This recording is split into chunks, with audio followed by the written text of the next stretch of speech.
What's with all the hate for Velma? Velma was hated immediately after release. Before the show even premiered, the internet was flooded by comments accusing the series of bastardizing the Scooby Doo franchise. But the problem is, the Scooby Doo series as a whole has never been some sacred piece of high art. It whores itself out more than any other IP. While the rest of the Hanna-Barbera franchises had the decency to die off, Scooby Doo kept alive thanks to all the spin-offs, reboots, and leaning on guest stars. The gang even gets mashed together with other characters like the Courage the Cowardly Dog crossover straight out of nowhere. This, coupled with the extreme rise of adult animated comedies and the success of other rebooted shows, Velma was inevitable. And there's no such thing as a bad idea, just bad execution. And the execution for the first 2 Velma episodes couldn't be worse. If someone told me that Velma's botched release was a conspiracy to generate hate views, I'd believe it. Hell, I'd think it worked too well. It's like Mindy and the other producers didn't realize that the first few episodes actually have to be good in order to hook viewers. Instead, the first 2 episodes of Velma are just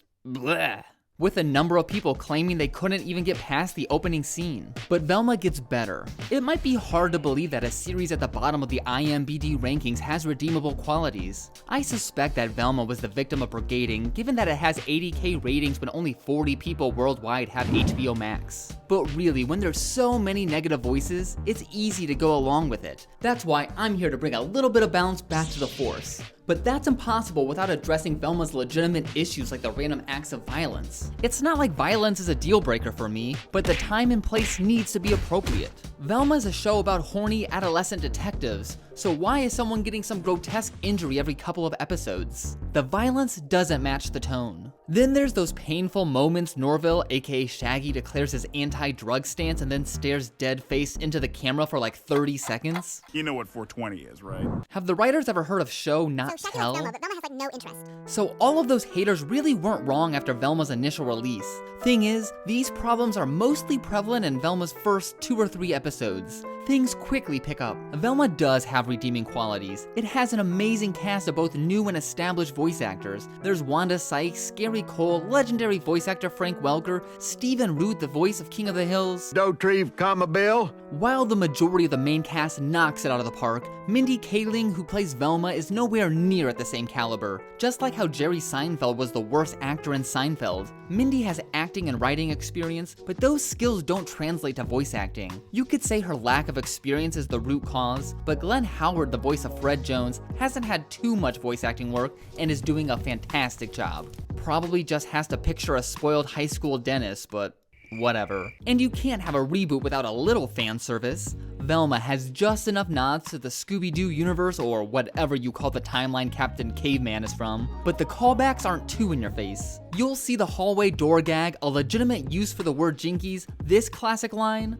Meddling kids were ruining everything. the references contribute to the story and world building of Velma, opposed to just being a lame nostalgia bait. Well, the whole concept is just a lame nostalgia bait, but you get my drift. And most importantly, I just find Velma funny, and we should really judge content based within the context of its genre. You can't walk out of John Wick and complain there was too much gun violence. Velma doesn't need some complex plot when there's some joke, gag, or attempted humor every 20 to 30 seconds. Even if not every joke lands, there's enough of them where something is bound to make you chuckle. Some people accuse the show of being racist because of all the jokes centered around Velma's Indian descent, which I find really strange given that Mindy Kaling, an Indian comedian, is one of the lead creators. Comedians have been making jokes at others' expenses for decades. Can minorities not make fun of themselves in 2023?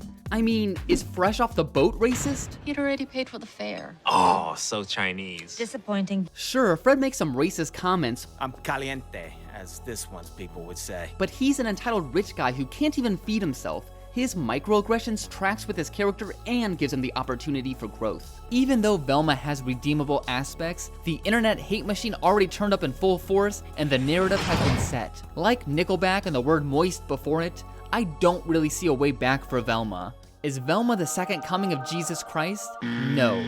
There are a lot of dumb adult animated comedies out there, and Velma is no worse than half of them. Velma takes a lot of fun risks with established characters, and high school is the perfect setting to create new ones. If you haven't seen Velma and are just jumping on the anti-Velma bandwagon, give it a chance.